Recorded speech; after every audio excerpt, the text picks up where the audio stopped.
All right. Well, this is the talk we've all been waiting for. Not for its content, but for its position in the series. In these talks, in a very simple, almost simplistic way, we've been exploring human coevolutionary relationships. We looked at things that apply to all relationships, and then we looked at relationships with evolutionary participants whose experience and consciousness is less than ours. And then last evening we looked at relationships with those who have evolutionary experience and consciousness that is greater than ours. Tonight we're going to speak about relationships with equals. And it's probably going to be even more simplistic than all the other ones have been. At this point in putting together the lecture notes, when all of the basic things have been introduced, I usually go back and see how things look so that I don't produce misunderstandings. And when I did that in composing this series of talks, I noticed that there was one thing that was said in such a way that it could lead to misunderstanding. From the way relationship was introduced, one could get the idea that relationship structure was static.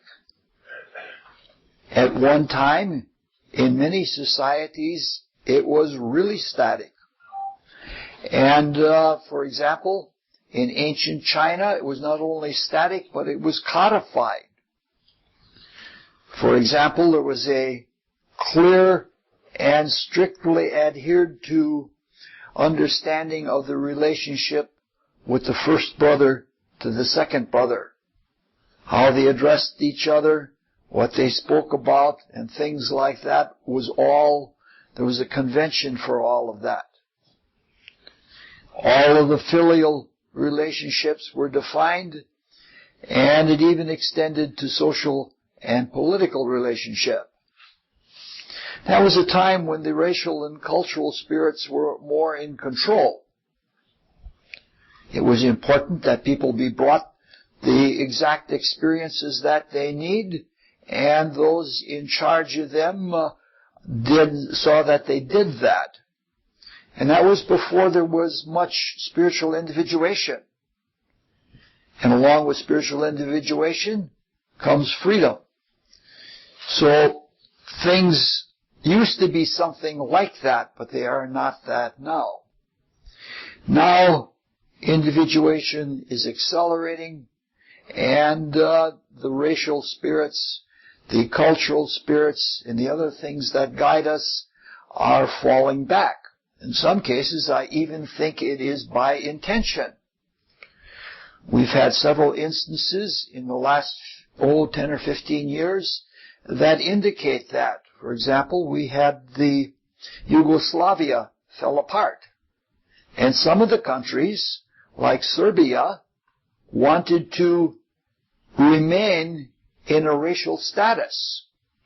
Because if everything is done for you and everything is set up for you, it's a kind of a comfortable thing. You fit into a niche. And they tried to do everything they could to force things into that way of looking at things. I actually believe that cultural and racial spirits are being withdrawn to hasten individuation. But when that happens, a lot of the order is lost. The cultural spirits work through the desire world. And so you have the case like in Rwanda. When the cultural spirits were removed, what was left was some very primitive urges in individual desire bodies. And this is when you had genocides with hundreds of thousands of people being killed by other people that were of a different race or a different tribe or something like that. So, those things are things are becoming more in a flux in terms of relational activity, and it's probably for the individuation of humanity so that we can become one volitionally, and not because we are held together by some kind of spiritual cohesive force, but by free expression of spiritual force. Now, this doesn't apply only to human relationships. The fact is that we live in a very dynamic cosmos, and that cosmos has many different kinds of fluid relationships. Some of the relationships are still strict. So strict that we think of them as the ways of nature. For example, if we look at the animal group spirits, every species has its own habits, and naturalists write those habits down and keep track of them. That's a sign that these animals are brought to certain specific experiences so that they can get exactly what they need for the unfoldment of their consciousness. We still even have some of these examples in a nuclear family. In the relationship of the parents toward an infant, the parents are all protective. They are around that child almost 24 hours a day. When the child gets to be a little bit older, then the relationship of the parent toward the child is one of authority and obedience, so that the children learn to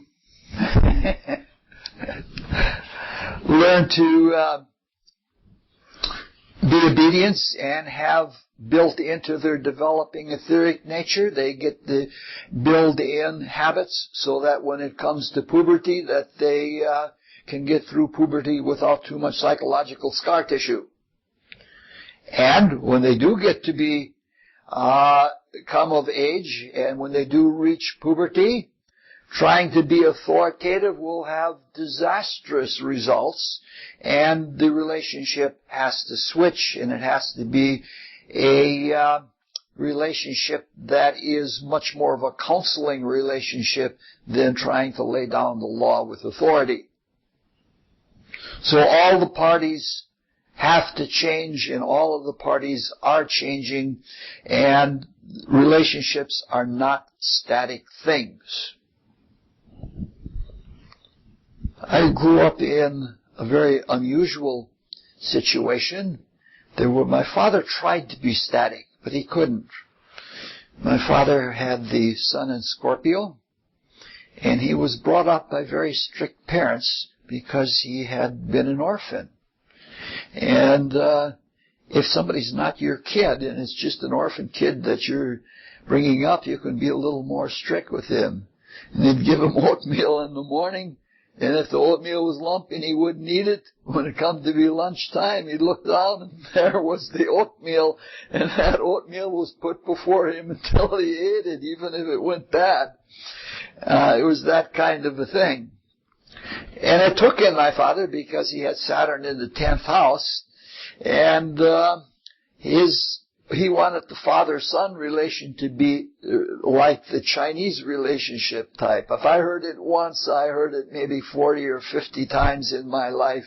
The father is always right. There was no dispute about it. Now, to be fair to him, almost all the things about him were very positive. And he was very generous and very loving. And he's pretty liberal, but when it was his say, it was his say, and there was no questioning.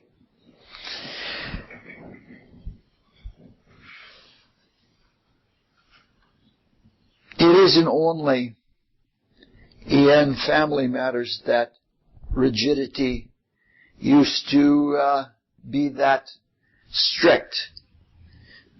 I tried for years.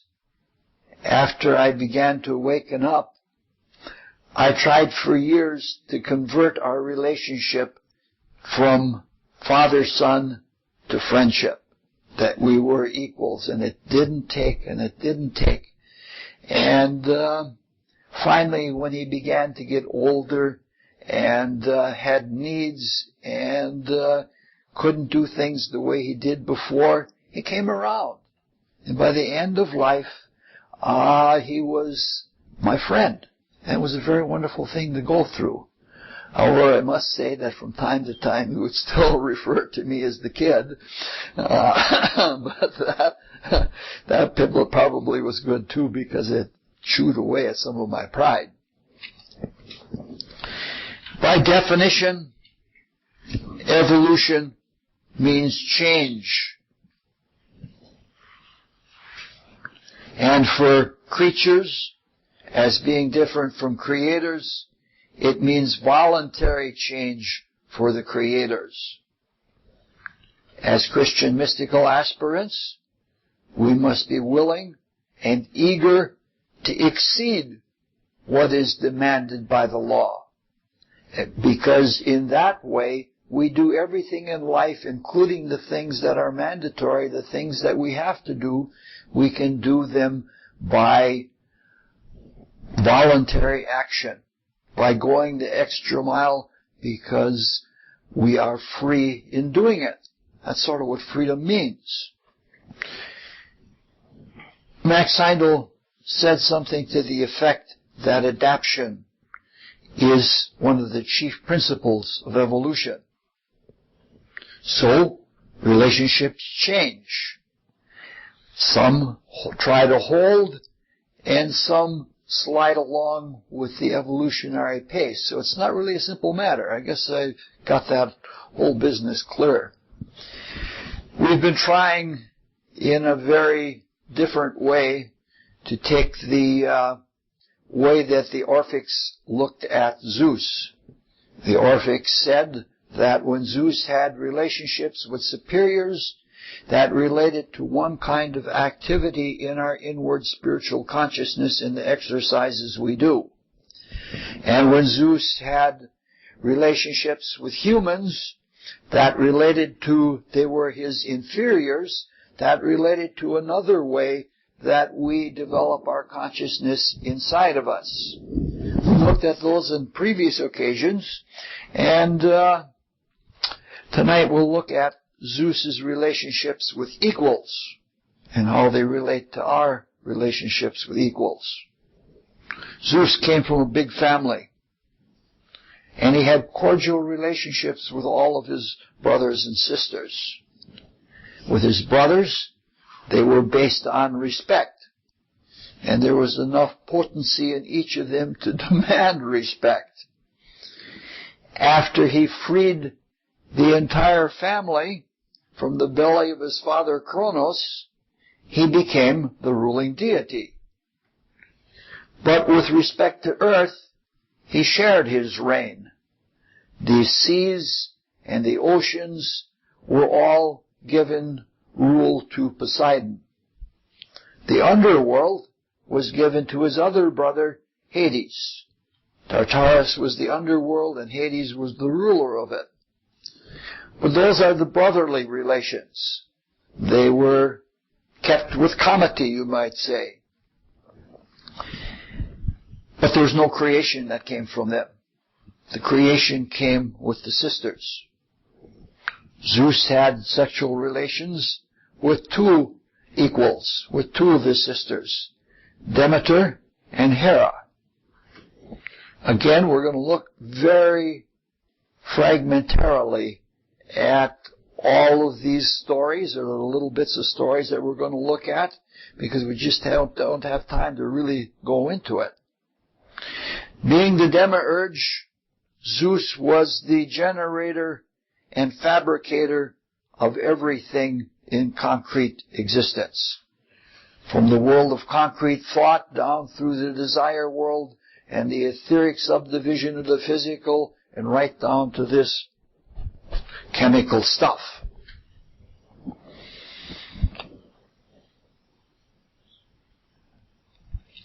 And this creativity or this productivity of him, was described in mythology as having unbounded lust. His mother, Rhea, recognized this, and she tried to trick him into a vow of celibacy. And he was so enraged that he blew up, and he was going to rape her. And so she transformed herself into a very venomous serpent to ward him off. That didn't bother him. He turned himself into the same kind of serpent and had his way with her, but the union was without issue. Later on, after he overthrew his father and had all of his conjugal relationships with his superiors, the various titans, and in doing that he set the cosmos into order, then and only then did he start looking for a wife. And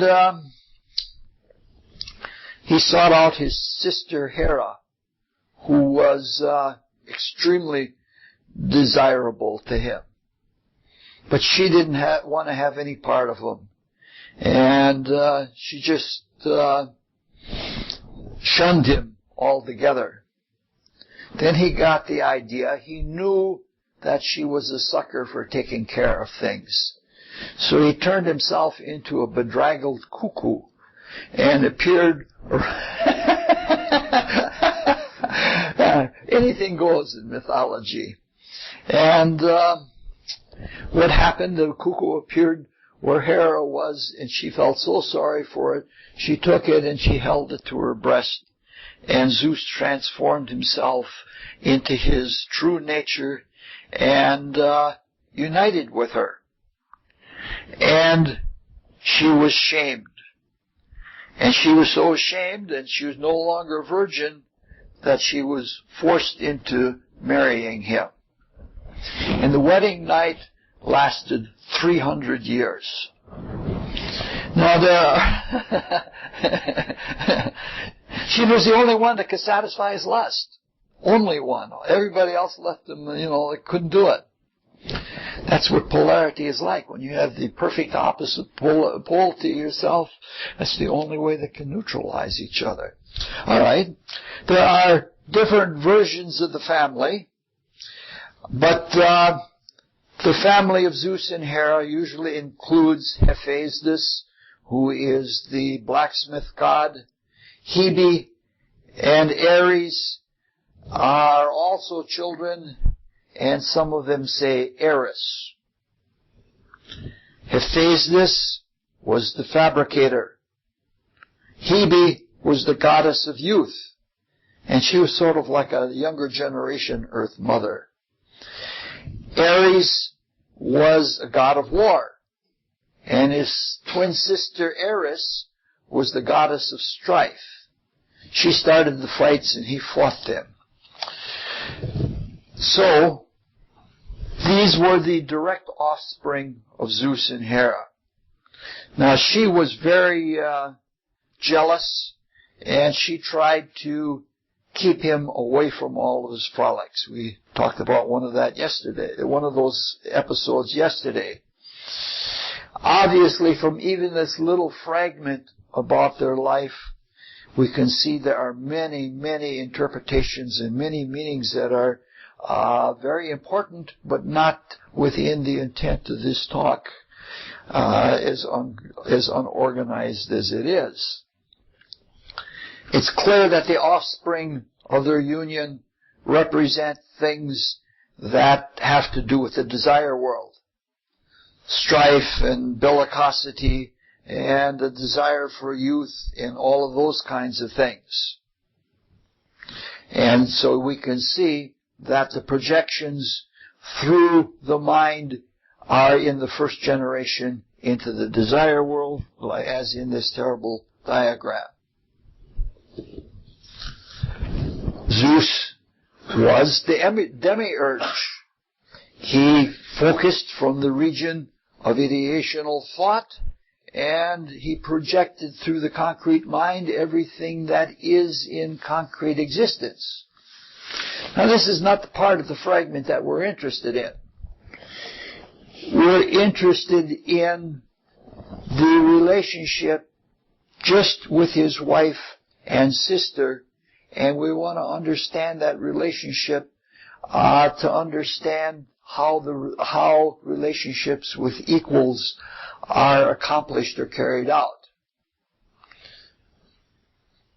To go into that, we have to go into something that isn't how these things are accomplished. And it is one of those disgusting misunderstandings or misinterpretations of a mystical fact that the speaker has encountered. By now you understand another rant is coming. And the rant is about the concept of soulmates. There are many ideas about what soulmates means, and the people who use them are usually the most vague about it. It's usually invoked to sanction or to legitimize what one desires in the first place. Now, for some, it goes back, if you're familiar with the Symposium by Plato, they talked about love, and who was the playwright that told the story about the being cut into halves? You remember, Dan? Maybe Aristophanes. Yes, I believe it was Aristophanes. And the idea is that we have all been split in half, and that we have another half running around, and that someday we run into that person, and they are our perfect complement, and since we identify ourselves as ourselves, we reunify with them physically, and everything is hunky-dory. Now, the Rosicrucian philosophy teaches that we are beings that have been divided, but the division is an internal division. It is a division of the application of the creative energy. And the creative energy goes in part into building and evolving the body, and depending on the polarity chosen in this particular life, the body turns out to be either male or female. The other part of the creative energy is used for spiritual development and spiritual advancement until the day that we can return to auto-generated bodies, and the division of the sexes will be no longer necessary, not even psychologically, because we will be more total people, and in our totality we won't need a partner outside of us to complement and satisfy our psychological being. Don't ask me to repeat that sentence either. Gender is a matter of destiny. If we are not highly evolved, then we have certain lessons that we need. We make it imperative that we be one gender or the other. But usually, it is a matter of choice. We're not permanently one way or the other. But we develop one way, and then we realize we have other kinds of needs that can be better satisfied in another polarity, and then we're reborn in another polarity. We don't have another half running around outside of us. We do have a divine counterpart within us, which, because the etheric body is polarized opposite of the dense physical body, appears as our opposite. That is what we unite with when we consummate the alchemical wedding, and that is when we become whole people. So, most of the people who do believe in soulmates believe that it is a divinely ordered thing, and that there's only one special someone, and they're meant for each other forever and ever. Or at least until they find out things aren't so perfect, and the next soulmate comes along. Now, with regard to this, there is an adage that marriages are made in heaven. And that's not a bad idea, because everything on earth is made in heaven. We participate creatively in that fabrication of the world in between rebirths. We are then divine creative forces. Everything that happens to us is divinely ordained because we as divinities have ordained it.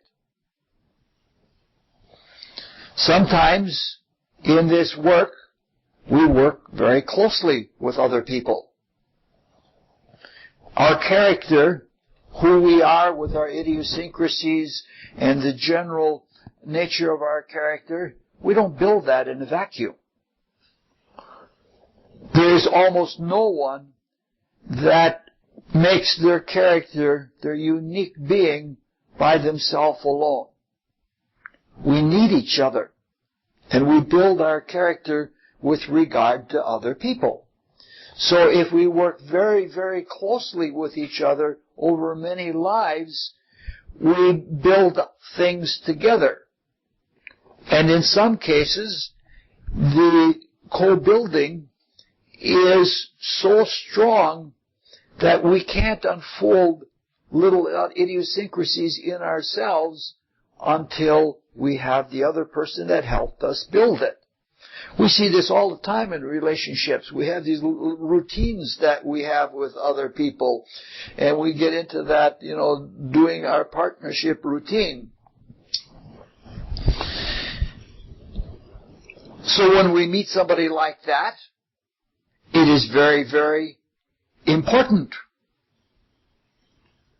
So it seems like some people are divinely ordained to us and that they were meant to be, so it's easy to see how some people can misconstrue the whole idea of soulmates. In any case, we may be determined to be with someone because we have made it that way. But overall, we're seeking to be free. And the things that we do in voluntary freedom are the things that we cooperate on and work on, where each person comes together in freedom. The things that we have to do, that are mandatory, are things that we have been recalcitrant about. And the fact that we are destined to some things is probably more a matter of shame than it is a matter of pride, that we had to be forced into something before we would actually do it.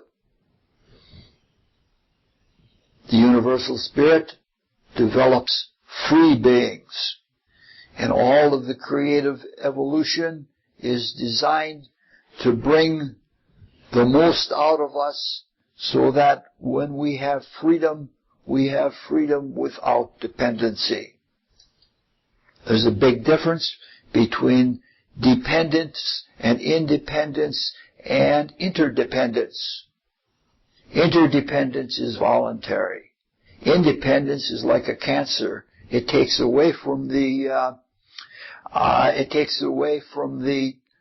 general organism, and it gives nothing to it but waste.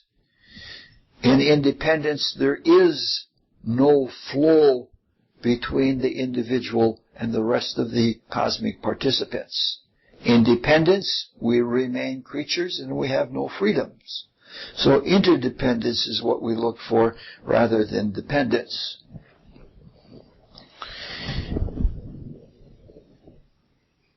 So, there is someone special for us according to our divine destiny. And it is to the best of our freedom, and it isn't that we have another half running around. All right, the rant is now completed. No, it's not quite. I have one case. It's a recent thing that just happened, and it's really sad. This woman, young woman, unmarried mother, still a teenager, I think, maybe 19 years old, something like that. She's a high school graduate. She came to me and she said, I have a child by this man, and we tried living together, but we fought all the time. So I moved back in with my mother. And then what happened is, another very handsome young man came along and she took up with him. And she came to me and she said, what do I do? Do I go with the father or do I go with this other man? And I was not about to tell her what to do. So I made a list of 7 criteria and put them in order of importance, and I explained each of the criteria to her, and thought she understood it. And I said, think on these things and go home with a sheet of paper and write down how each of these 2 people fits the criteria. And so what happened was, I ran into her mother a few days later, and I said, well, did she work on the criteria? She said, thank you so much. You did just the right thing. But the next day she went to a psychic, and the psychic told her that this new handsome young man is her soulmate, and what is she waiting for? Get with him. Even though... yeah. So now you see why the rant, I guess. Hera represents the divine counterpart, his true one within. And what it is meant to be, this is what is meant when somebody is both a wife and a sister. That is to say, they're made, metaphorically speaking, of the same blood. After all of the outer things have been taken care of, he sought her out. He was attracted to her, just as we are often attracted to people that appear to be excellent counterparts to ourselves.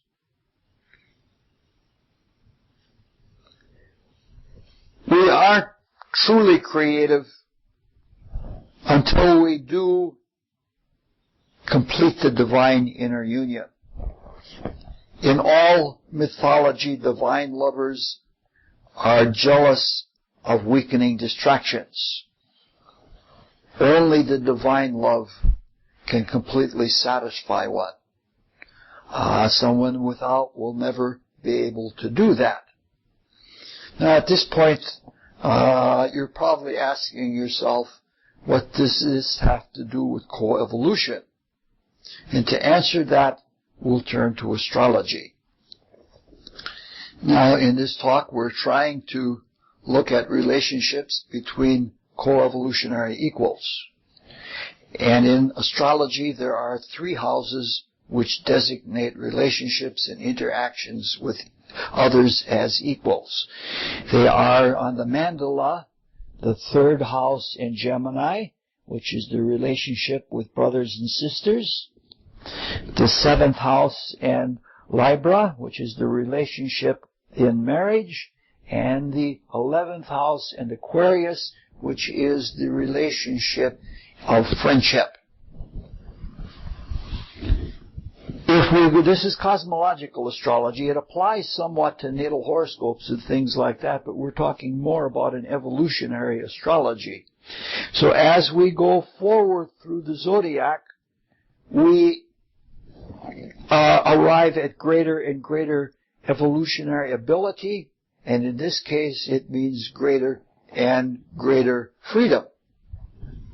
The 3rd house is a house of brothers and sisters. Now you can't make your brother and sister not be your brother or sister even if you disown them. This kind of relationship has a mandatory character about it. Even in the constellations that have pictorial parts to them, the 2 Gemini are pictured as twins and they're locked together, arm in arm. Gemini is also a sign of polarization, which describes a necessary attraction of opposites. So, these are like one facet of the Zeus-Hera relationship. These things point to a coevolutionary relationship with each other as humans. Ultimately, we cannot remove ourselves or others from the brotherhood of the human family, our coevolutionary family. Our human interdependence is a fact. And if we are knowledgeable of that fact and work with it, we live by it. We're told, for example, in the Rosicrucian philosophy, that very often people are born into a family to fight it out with each other until they learn to love with each other. And if you have to sleep in the same bed as your brother or sister, you better have made some progress on that before you go to bed, because that, it doesn't work out so well otherwise. Limitation or necessity, like that of brothers and sisters, doesn't have to be onerous. It doesn't have to be irksome. It can be quite a positive thing. We can see necessity as a very good thing. For instance, if we see each and every other human being, or every being for that matter, but especially human beings, as necessary, it makes a difference. If the people especially that we most dislike, if we see them as necessary, it's very easy to accept them more and to be able to try to love them more. Because after all, each of us is a burgeoning copy of the universe. Each of us is the universe with a unique point of view. And if somebody is not part of that, if somebody is, so to speak, taken out of it or dropped out of it, it's something more devastating than putting together a picture puzzle and having one piece missing. Because what is missing is a whole point of view. So the necessity, like the necessity we have in brothers and sisters, is not a bad thing at all, provided that we learn to see that there is something good in all of the people that we necessarily have to be with, relatives, co-workers, or whatever. Now, in our interrelations here in the Western world, we find more volitional freedom in the seventh house. Now we've moved forward one pace, and we're seeing that our marriage partnership, Zeus and Hera, especially Zeus, the decision maker in this case, had no choice about being a brother to his sister, but he did have freedom of choice about being her husband. We also, if we have freedom, we also have unfreedom in the same relationships.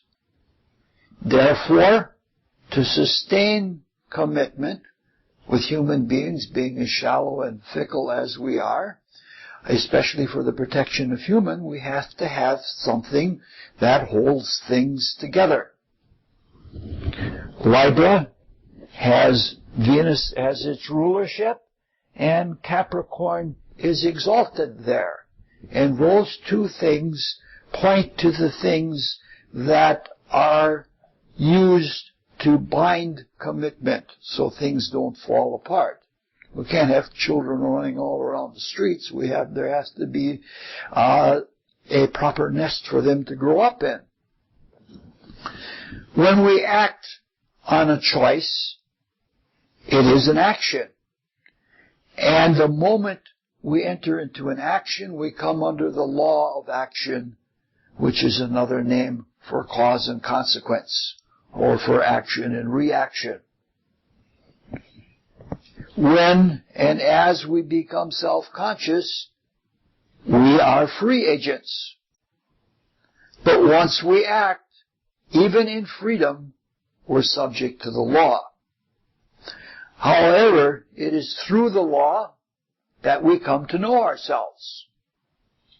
Because in reaction, there is perfect feedback. When we act subjectively. We do what we intend to do as well as we can intend to do it. And right now that isn't always perfect. And in our subjectivity, we say, like we often hear when we refer to somebody's feelings, we say, I didn't mean to do that. It means that the cause that we put into effect wasn't what was intended in the first place. So, what we're talking about here, one of the things that binds us together with partners rather than brothers and sisters is the law. In our case, human law as well as cause and consequence. Because we are learning to govern ourselves. Human law is often very flawed, but it nonetheless is necessary. Even at that, there's tremendous amount of child support that is left unpaid. I think I know more people that raise the children on their own without the child support than the people that I know that raised them with child support. We men are dogs, aren't we? All right. We are subjective in cause, and we don't become objective until consequence comes to us. And when we have the whole feeling or the whole understanding of an event or of a circumstance, and we can see it from cause to consequence and from consequence back to cause, we become objective. That's the way the law works. Our consequences return to us, and we see very clearly that it couldn't be any other way. But when we have put something into the law and we get perfect cosmic feedback, we understand ourself as a creative being. The self or the individuality is different than the personality. So we're talking about individuation. The seventh house is the house of individuality and of individuation. That activity is not merely mechanical. It is beyond that, which brings us to the other factor of the binding of a commitment. And that other factor is love.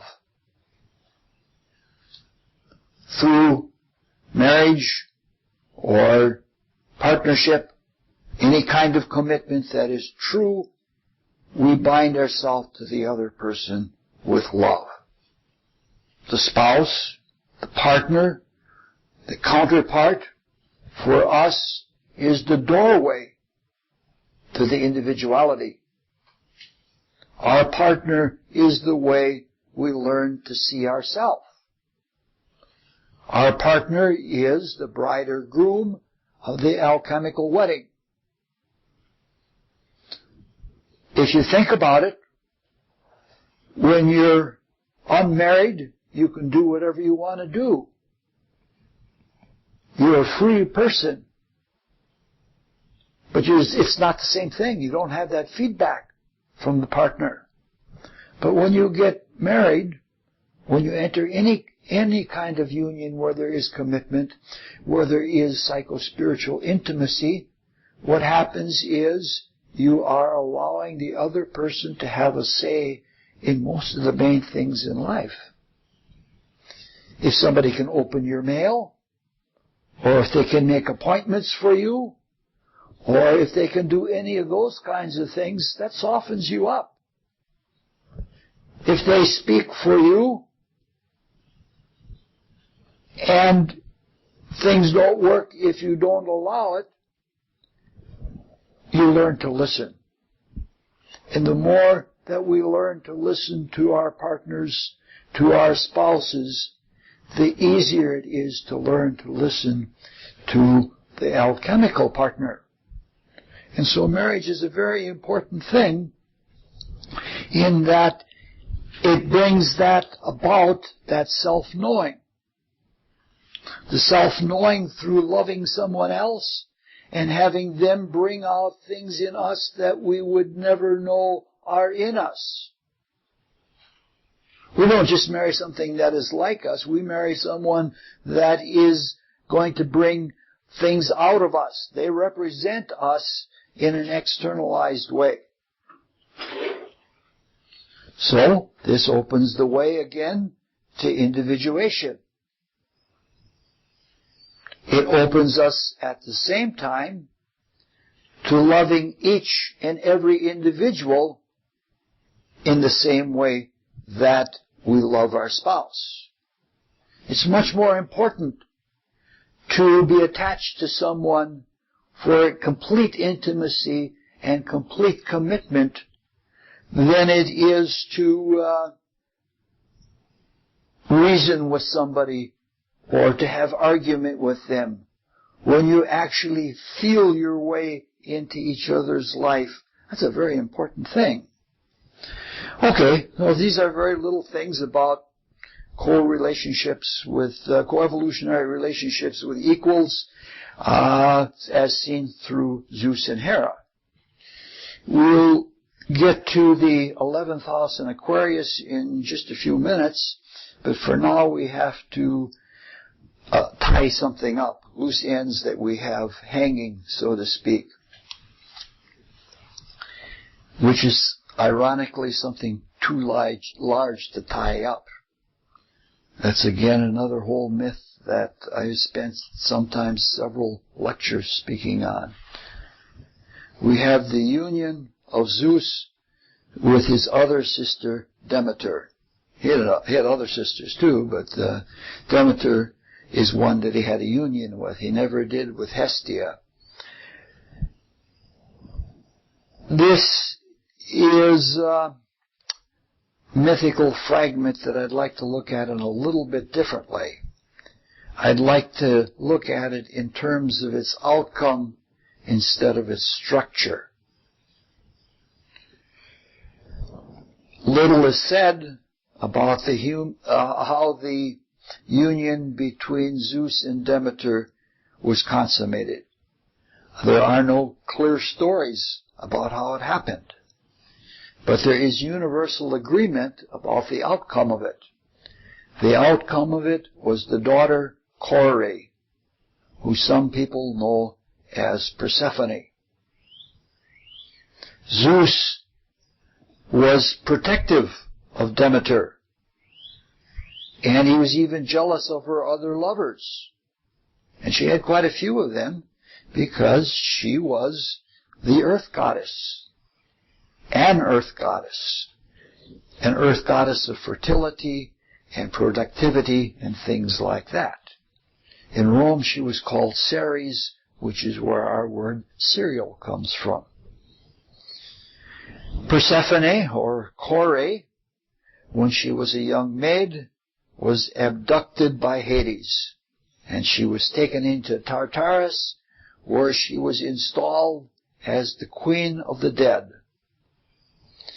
When this happened, Demeter loved her, and she grieved her loss and searched the whole world over, and eventually she would allow nothing on earth to grow until she got her daughter back. This is a pretty serious situation. And it was a difficult situation because it pitted Zeus against his brother Hades. And it was a deadlock kind of situation. Finally, Hermes, Mercury, brokered an agreement between them. And the agreement was that Persephone would spend part of the year in the underworld as queen of the underworld, and part of the year as the daughter of the earth goddess above the world, in the upper world. And so everything flourished. Now some claim that this is a superstitious rationalization of the declinational cycle of the sun. Others see it as the myth that is behind the Eleusinian mysteries, the mysteries of Eleusis. The Orphics saw it as the cycle of rebirth. And their view of it, along with the view of the solar cycle, is very similar to the way we celebrate the solstices and equinoxes in our little prayer group here. They saw it that same way. They saw the sun rising and setting, going higher in the sky and lower, and the changes in the seasons at the same time. Now, this is a very, very big and complex story, which we have no possibility and I have no desire to go into, because I would be here probably the entire weekend still talking yet, because there's so much in it. But it treats the cycle of rebirth. Zeus and Demeter were brother and sister, and they were equals, but their natures were very different. Zeus represented heaven, Demeter represented earth. And so we're talking about a cycle of things going back and forth between heaven and earth, from the deep spiritual inner worlds to the gritty outer material world. Kore is a child of that union of the abstract and of the concrete. And that child goes through a cycle, and a cycle that changes the whole earth, but at the same time changes and brings the individuality out. Now, if we choose to look at it as all one being, it's a pretty good description of a human going through the cycle of rebirth. We go back to our creative source, we find creative enthusiasm and creative love, and then we bring it back to the world to bring it to completion, and we learn all kinds of lessons, and more facets are brought out of our spiritual nature. And then the experiences from the material world are taken back up into the spirit, and they become part of the spirit then, and we are greater creators. It's a pretty good mythical story.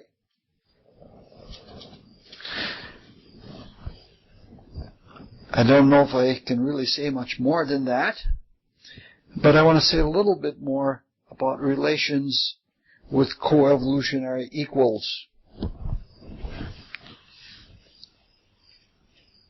Defining them. For example, vertical relations are easy to describe. St. Paul says we're a little lower than the angels. The observation is made another way, that spiritually we're like the gods. We're creative beings. But biologically, we're like the animals. So we're a little lower than the angels and a little higher than the animals. It's pretty easy to get that kind of definition. But to get a whole definition of what we are, it requires self-knowledge. Self-knowledge in the Greek mystery school, one of the Greek mystery schools, that was one of the adages or watchwords or whatever you want to call it. It was Gnothi se otan. Know thyself. So we want to look just a very little bit at how we know ourselves, how we become ourselves, so that we can give ourselves in equitable relationships with others in the coevolutionary process? It's not an easy question to answer intellectually. And to live in knowledge of ourselves is even more difficult. We said just a little bit before that we know ourselves in one way, through cause and consequence, through the perfect feedback. By their fruits ye shall know them, and what comes back to us are our fruits according to what we have put out, and we can look back at ourselves and say, yeah, that's me. It's got the ring of me to it, whether it's right or wrong. Now we can judge inwardly about our nature, but in our present evolutionary state, our apprehension of things inwardly is very subjective. Moreover, because much of our inner nature, the psychic part of it, the lower nature, is in the hands of part of our being that is adversarial to us. And to a large extent, we're blind of our own motivations. We intend to do good things, but we don't. The good that I would, I do not, but that which I would not, that do I, says St. Paul.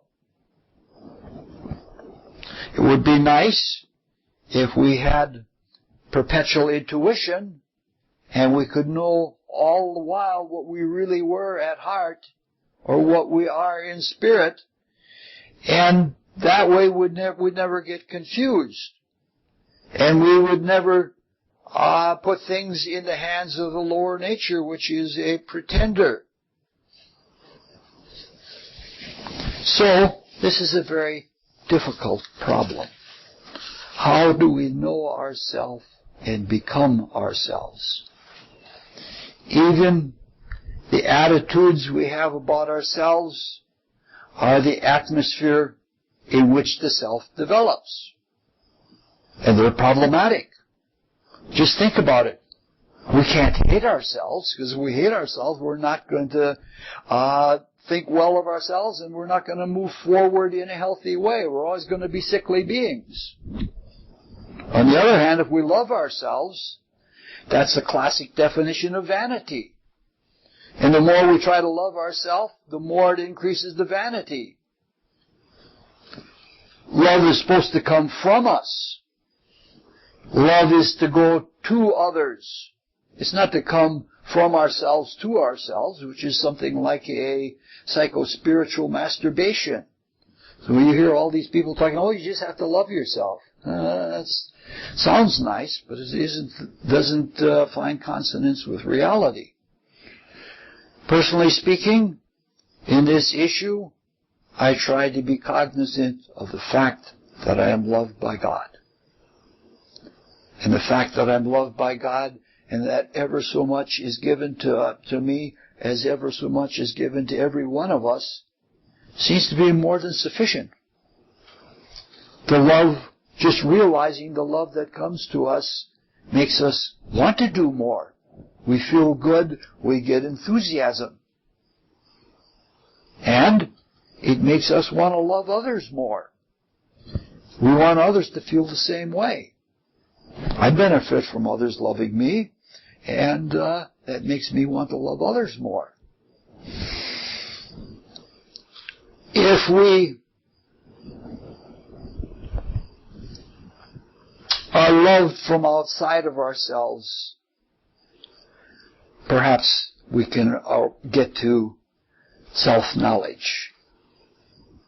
But we have to be very careful that we're not too self-centered. Because self-centeredness is something that denies love. So, we said before, we can learn a lot by our fruits, by what comes out of us, who we associate with, what our effect on them is, do they want to become better people, and so on. There is objectivity to that, but that's very indirect. We want something that is on both the cause and consequence side of the equation. We want to do good things, and we want to do it knowingly. We don't want to have to wait until the effect comes back, then we can see whether we did well or not. And to do that, we have to know ourselves and we have to know what we are capable of. Combining the inward approach and the outward approach, it's a better way of looking at love about ourselves, but it's still fragmentary. It would be wonderful if we could completely step outside of ourselves and do, as Bobby Burns said, "Oh, would some God the giftie gie us to see ourselves as others see us," especially if the others were the gods themselves. Now, in our temple service, our little Rosicrucian temple service that we do every week, we say, "Then we shall know even as we are known." This is implied that there is a way of being known totally. And it also implies that we will be known in whole and not in part. And that's what we're looking for with self-knowledge. Now, the problem of self-knowledge is not parochial. Every spiritual path has to contend with it. And a good number of different approaches have evolved. Some try to destroy the self, which merely strengthens the self. Even trying to contain it too much strengthens it. It strengthens not only the self, it strengthens the personal ego, the false self. If it were successful, and our consciousness had no identity, no individuality, the salt would have lost its savor. And that would be blasphemously contrarian. I find it exceedingly hard to believe that all of the divine hierarchies over the millions and millions of years gave so much of themselves to bring us to the point where we have a divine self, and to do that only for us to try to destroy it, that's kind of a sick reasoning. It doesn't make any sense to me. Other schools have had other views about the problem, but as I understand it, and I'm not trying to be partisan here, I'm trying to be philosophically accurate, I think the view of Christian mysticism is optimal.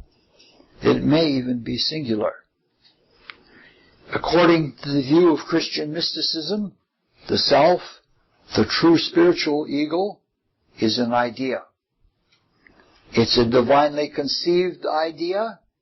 It is a divinely sustained idea as long as there are ideas. It is, in fact, located. The human spirit, the third focus of our threefold spirit, which is the seat of the self, is located in the region of abstract or ideational thought.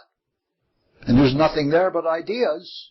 And all of them, because it is transcendental, all of them are divine. The entire world of thought, abstract and concrete, is precipitated from life spirit. And life spirit is pure, unconditioned, and unconditional truth, among other things. It's so unconditioned that in the East it's called the void, meaning to say that it's void of any kind of condition or any kind of description that you can put on it in the way that we do in our human spheres, which are well below that. The ideas, including the idea of self, are limited expressions of truth. They are truths within truth. Truth is universal, it's pure, and it transcends, even though it fulfills the truths. States of pure spirit, beyond ideas, come to manifest objectivity by reflecting off of their selfhood, reflecting off of this lens mirror in the terrible diagram.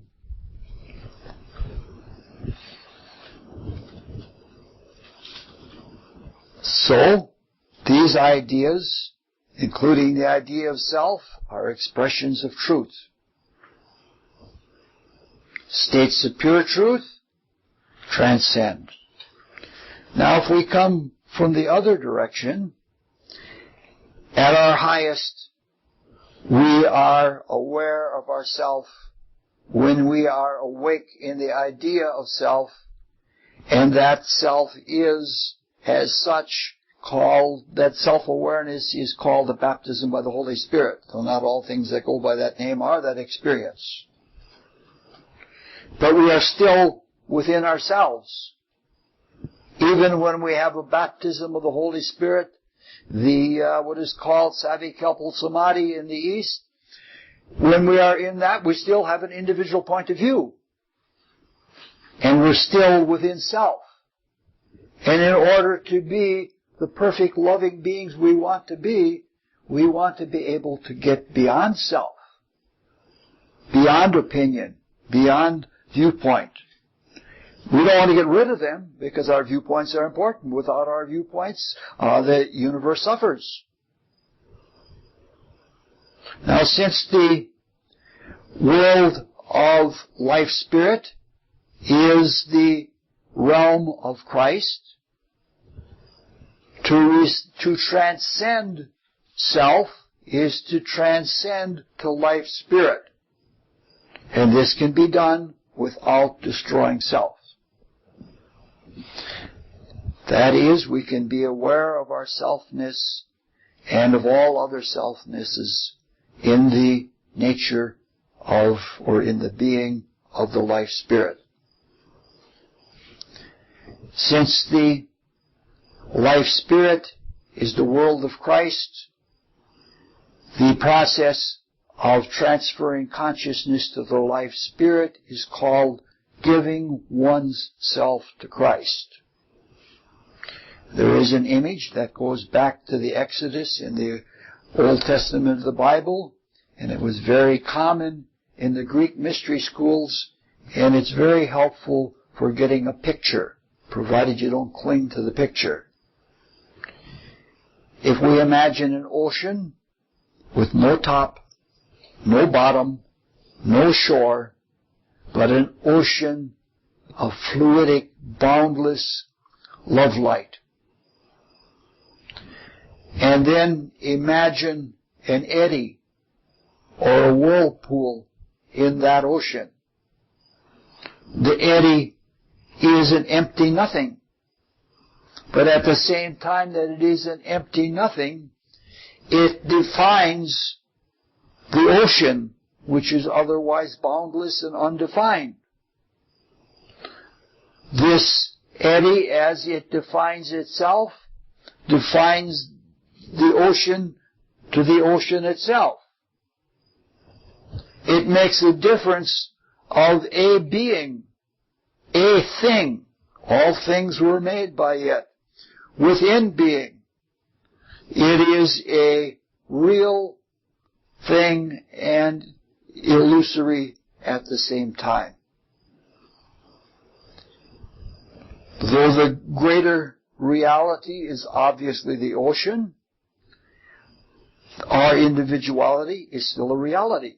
A temporary reality, because eddies don't last.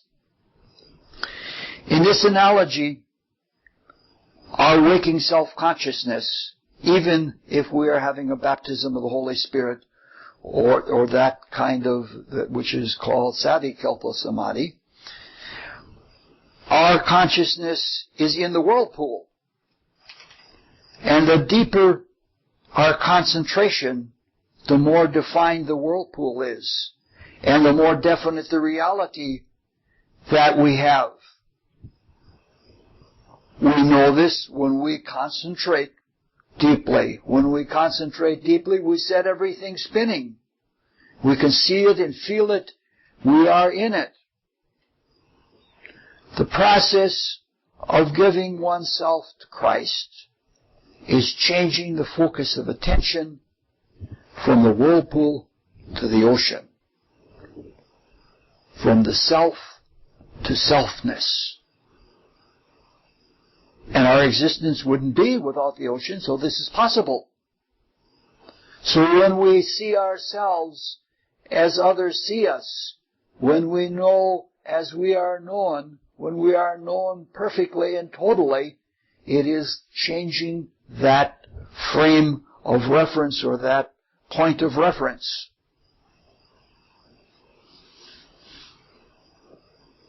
You can carry the image much further, because this means that there are whirlpools throughout the ocean. And some of those whirlpools are within other whirlpools. And if you can hold this in your consciousness, it is, you are imagining something that is something like a reflection of the life of life spirit. It's alive in every direction and dimension without any kind of bound. It's filled with vivid life. It's bristling with life. It is overflowing with life. And it is overflowing with selfness. So, we can see that this is what we're looking for. Because once we see this, when we're looking from the viewpoint of the ocean, we are in union with that which unites every other whirlpool, so to speak. That brings us back to Aquarius and the 11th house. The 7th house and Libra are the house and sign of loving a specific one. We give ourselves to that specific one, and we learn and know about ourselves through that other person.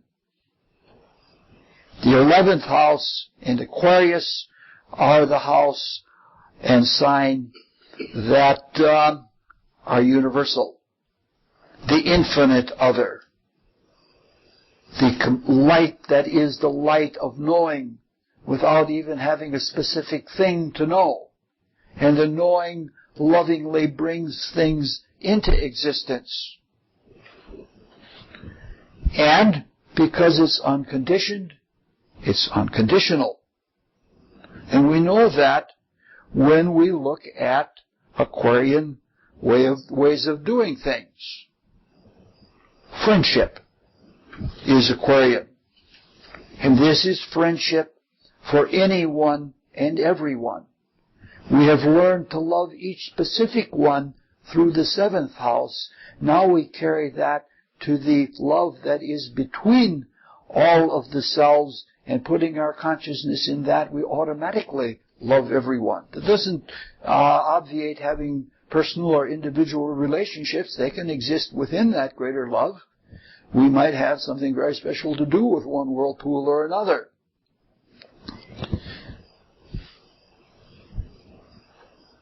Friendship love is unconditional. We would do anything for the sake of friendship. There's no thought of self.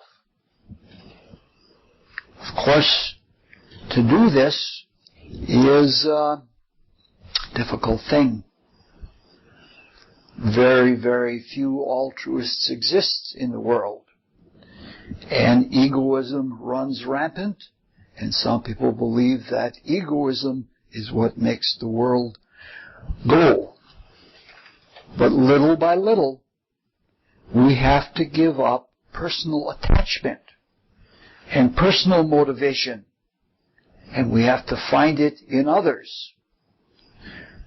This is stated in that lovely Bible verse, love thy neighbor as thyself. Meaning to say yourself isn't you, yourself is in the other. Any other and every other. It's doing unto others as you would have them do unto you. That's still under cause and consequence. But loving your neighbor as yourself, we all do love ourselves a little too much. We have to do that, and because we know this, we have to do it now. And that's really hard. Because when you start living for the sake of the other and for the sake of the all, you can't really protect yourself. To the degree that you protect yourself, you get drawn back into egoism again. And there are enough people out there when they say, oh, here's a sucker, we can really wham him, and that's what happens. We can't wait until everybody else does it, or it'll never be done. We just have to, what did they say? Bite the bullet. This is the way that is in the changing, sliding relationships with equals. This is the way of the future. This is the way inaugurated by Christ Jesus. And if we want to have healthy relationships, despite the personal pain that we may have to take in getting to that, we have to trust that it's going to be all right. We just have to go ahead and do it. This is what we have to learn to do. When we do it, it's a wonderful thing. But we can't do it for the bliss and the joy of it, because if we do it for the bliss and the joy of it, we're self-centered again. This is why at the very end, in St. John's Gospel, there are all of those beautiful, beautiful things that Christ says. You have called me Master, but henceforth I call you friends. Greater love hath no man than he lay down his life for his friends. And the big one is, ye are my friends. We'll close with the Rosicrucian Student's Prayer. O God, increase our love for Thee, so that we may serve Thee better from day to day. Let the words of our mouths and the meditation of our hearts be acceptable in Thy sight, O Lord, our strength and our Redeemer.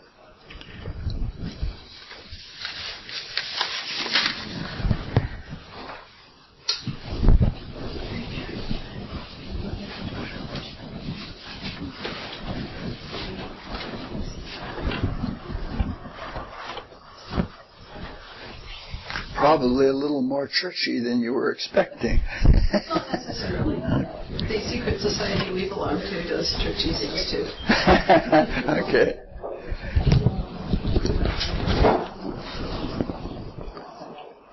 We did it. All right. It was a long week.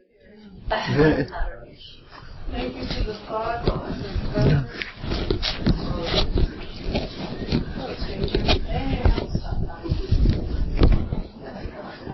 Oh, I should turn the cooler back on.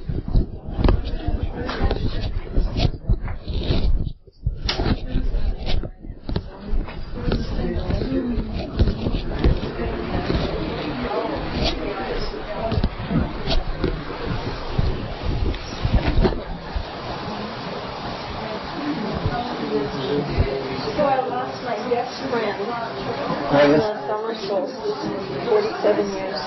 She's been my best friend, and she died of cancer. Oh, this was the lady that used to be the farm woman? No, she's still alive. This is my friend way out in Winter, Wisconsin. Oh, okay. And so, but I shopped for her. I did all kinds of things for her because she lived in this tiny little town, and talked to her most days, and so I really miss her. Okay. And I was just looking. Oops. In my chart, you don't come up with a whole lot in the friend and Just a second, I have and so forth category. Excuse me. Now, is this the head of the dragon or the tail? Yeah, it's the tail. The tail. Okay, and I don't know how that has to do with friendship. And this is the Neptune is what I have in.